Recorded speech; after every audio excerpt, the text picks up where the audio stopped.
The last couple of years I did fantastic stuff. I had beautiful beans at till. I grew a lot of different beans and it was very productive. From fava beans, I grew scarlet runner, did the Rockwells, and I did the African black beans, the African black, zebra eye beans. They are very small. Actually, the beans are much better for me. Yeah, because those I know I can do so many products out of them. And then the next thing is the kale, because I can do, and the herbs. It's the beans, the kale, and the herbs. I make food. See, I will have all the onions. I don't go to waste. Even the kale that I put, I don't go to waste. It's what I take and cook at the farmer's market. See, I don't really till. Once and that's it. And we just put like that and like that. That actually retains the soil. And we didn't use a lot of water because in Africa it's dry. So when you have a water, it's very precious. And they go right into the plants and that's it. That means I gotta scale down. My kids are grown up. Yeah, I don't have a manpower. Only work on the things that works.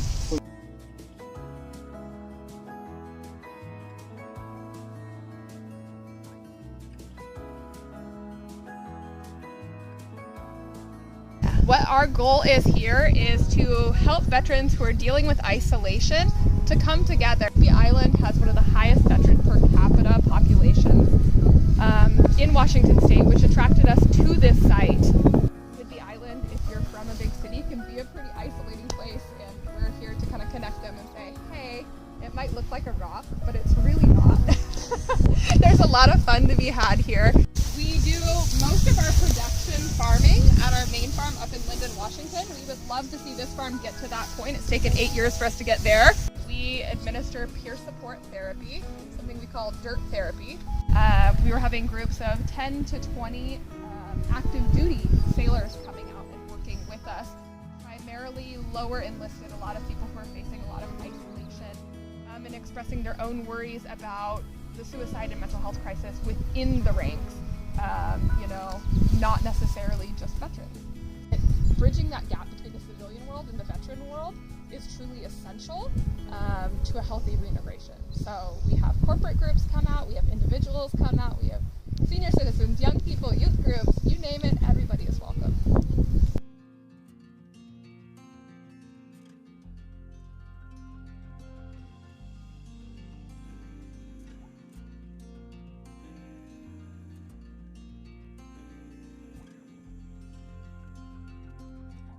I'm Kim from Salty Acres.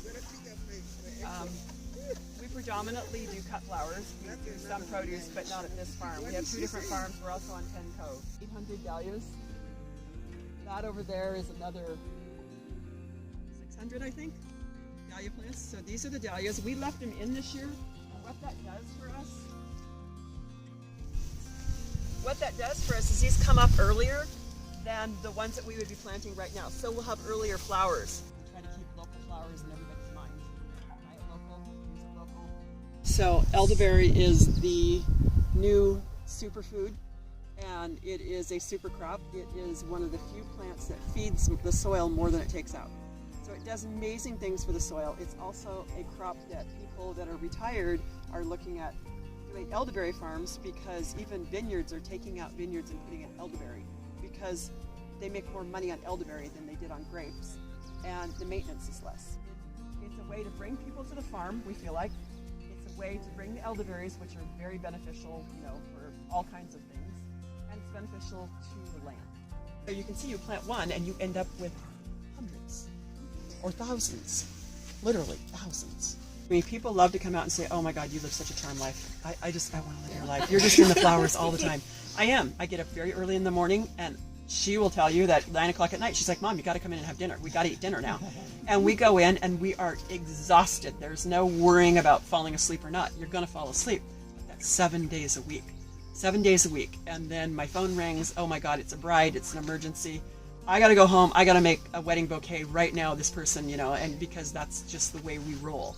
But it is a lot of work. It's very, very rewarding. And you just have to kind of find your flow. What is it? What is it that you do really well?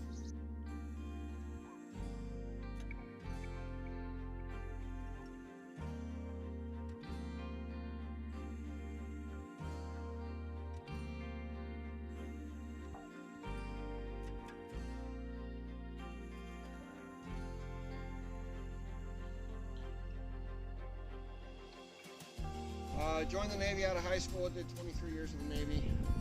Out of those 23 years, 12 of those were spent on the island, off and on. And I fell in love with the place. So we have these guys. We also do laying hens, heritage breeds. We're kind of focused on heritage breeds for the preservation. We do also do heritage turkeys for the holiday. We grew chickens for 2 or 3 years for us and some friends of ours. Worked into the schedule really well. The first group got here the end of February. These guys are 4 weeks this week.